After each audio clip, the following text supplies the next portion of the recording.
Dedikasyon.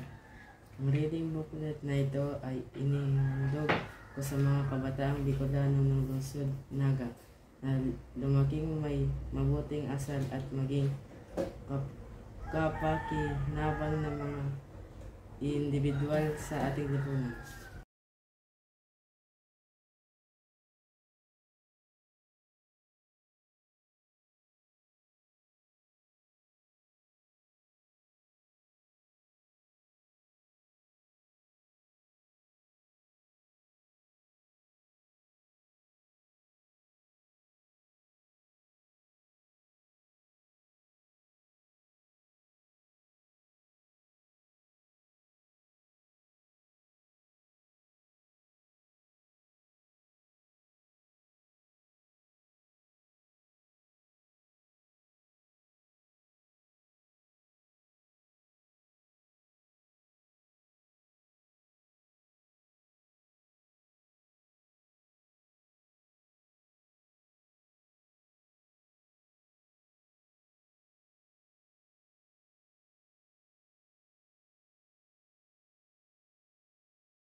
Thank you, Miss Rini Quintana Fines, sa pagpili mo sa aking anak na maging recipient sa ginagawa mong libro.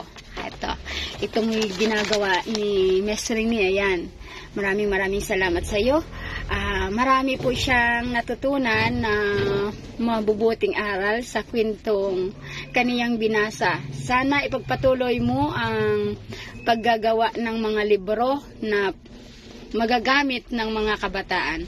Ayun, sobrang nagpapasalamat ako sa iyo dahil isa sa mga anak ko ang napili mo. Ayun, maraming salamat. Thank you, Miss Rini Quintana Fines, sa pagpili mo sa aking anak na maging recipient sa ginagawa mong libro. Itong ginagawa ni Miss Rini, ayan.